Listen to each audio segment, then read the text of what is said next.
안녕하십니까. 저는 서울아스병원 심장내과의 판막 질환을 전공하고 있는 김대희 교수라고 합니다. 요즘 이제 건강검진을 많이 하시고요. 건강검진을 하시면서 심장 초음파를 같이 하시는 분들이 많습니다. 그래서 이제 심장이 물이 샌다, 문이 닫히지 않는다, 판막이 역류한다는 그러한 증상으로 종합병원 외래를 방문하시는 분들이 많은데요. 이거에 대해서 어떻게 이해를 하고 어떻게 치료를 하고 추적 관찰을 해야 되는지 오늘은 부산대병원 심장내과의 이선학 교수님을 모시고 한번 알아보도록 하겠습니다. 안녕하세요, 교수님. 안녕하십니까, 교수님. 네. 오프닝에서도 말씀드렸는데요. 심장에 피가 샌다. 즉 주로 대동배판 역류와 그다음에 승모판 역류라고 하는 두 가지 심장 질환을 설명할 때 쓰는 표현입니다. 왜냐하면 두 가지 판막이 다 왼쪽 심장에 있기 때문인데요. 구체적으로 설명을 좀 부탁드릴 수 있을까요? 예, 교수님. 심장 판막은 얇고 질긴 심장 내 구조물로 혈액의 역류를 막는 기능을 하고 있습니다.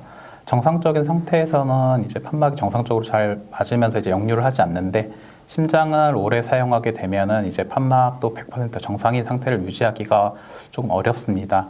심장은 태아가 어머니 자궁에 있을 때부터 이제 박동을 시작해 생명이 붙어 있는 한 계속 뛰기 때문에 이 과정에서 이제 기능이 떨어질 수밖에 없습니다. 그러니까 이선학 교수님 말씀을 요약하면 이게 엄마 뱃속부터 계속 하루에 수천 번씩 판막이 열렸다 닫혔다 하니까 나이 들어서 생기는 경미한 판막 역류는 어떻게 보면은 정상적이고 자연스러운 현상이라고 볼 수 있다는 거네요. 그래서 다시 한번 요약을 하면 판막에서 피가 샌다는 표현은 문이 잘 닫히지 않는다는 걸 표현합니다. 그거를 이제 저희가 좀 어려운 말로 하면 역류라는 표현을 쓰죠. 또 의학적 용어로는 다른 말로 폐쇄부전이라고 합니다. 폐쇄부전의 가장 큰 문제는 맨 처음에 병이 심하지 않으면 환자가 증상이 없지만 이 폐쇄부전이 심하게 되면 혈력학적으로 여러 가지 문제를 일으키고 환자가 호흡곤란을 호소하고 결국 심부전으로 환자가 사망을 하게 됩니다. 그런데 오래 사용하게 된 판막도 100% 정상적인 상태를 유지하기가 쉽지 않다는 게 좀 전에 이선학 교수님이 말씀하신 그런 내용이죠. 그래서 결론적으로 경미한 판막 역류, 특히 노인층에서의 경미한 판막 역류는 굉장히 자연스러운 현상일 수 있다라는 게 이제 저희가 말씀드리고 싶은 겁니다. 이선학 교수님, 그럼 이제 질문할 게 생기는데요. 만약에 병원 가서 초음파 검사를 했는데 판막 역류가 있다라고 하면은 의사 선생님께 뭐라고 구체적으로 질문을 해야 의사 선생님께서 친절하게 대답을 해주실까요? 예, 폐쇄부전이 있다는 이야기를 들으셨으면은 제 경우에는 오히려 의사 선생님이 먼저 물어보실 것 같습니다. 호흡곤란의 증상이 있느냐 없느냐가 중요한 요소이기 때문에 그것을 먼저 의사 선생님이 확인을 하고, 만약에 호흡곤란이 있으면서 만약에 이제 판막 역류가 이제 중등도 이상이 확인이 되면은 그때부터는 이제 치료가 필요하기 때문에 어떠한 치료를 받을지 의사 선생님께 물어보시는 것이 좋을 것 같습니다. 그러니까 결론적으로는 증상이 있거나 아니면 중등도 이상의 판막 역류가 있을 때는 전문의의 구체적인 검사와 진찰이 필요하다, 이렇게 요약을 할 수 있겠네요. 그렇다면 이선학 교수님, 초음파 영상을 좀 보면서 실제로 사례를 보여주시면 좀 더 보시는 분들이 이해가 잘 되실 것 같거든요. 혹시 중증 판막 폐쇄부전의 예를 심장 초음파 동영상으로 좀 보여주실 수 있을까요? 예, 교수님. 지금 보시는 영상은 최근에 이제 승모판막 폐쇄부전으로 오신 환자분의 심장 초음파를 보고 계신데요.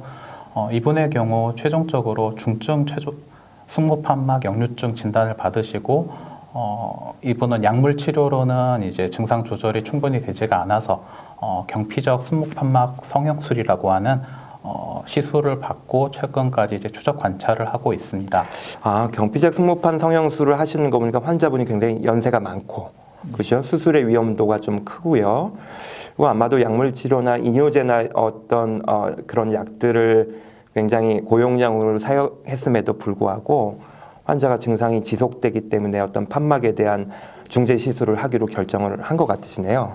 예, 교수님. 이 환자분 같은 경우는 1년 이상의 약물 치료를 시도를 했었고, 약제를 이제 이뇨제도 사용할 수 있는 용량을 최대한 올려보았으나 호흡곤란과 폐부종 등이 계속 반복되었던 환자분으로 시술을 결정하게 되었습니다. 결론적으로는 저희가 경증의 판막 폐쇄부전은 전혀 걱정할 필요가 없다 라는 게 오늘 이선학 교수님 말씀하신 거고, 제가 또 말씀드리고 싶은 거는 중등도의 판막 폐쇄 부전은 대부분 증상이 없기 때문에 보통 1, 2년에 한 번씩 초음파 추적 관찰을 하면서 보시면 됩니다. 하지만 중증의 경우에는 증상이 있는 경우도 있고 없는 경우도 있는데, 특히 증상이 있는 중증 판막 폐쇄 부전의 경우에는 일단 약물 치료를 시행해 보고, 약물 치료가 효과가 없을 때는 판막을 수술하거나 아니면 시술로서 기능을 좋게 해주는 치료 방법을 고려할 수 있다는 게 이선학 교수님이 말씀해 주신 중요한 멘트인 것 같습니다. 예, 그러면 지금까지 심장에 피가 샌데요, 문이 잘 닫히지 않는데요라고 하는 폐쇄 부전에 대해서 말씀을 나누어 보았습니다.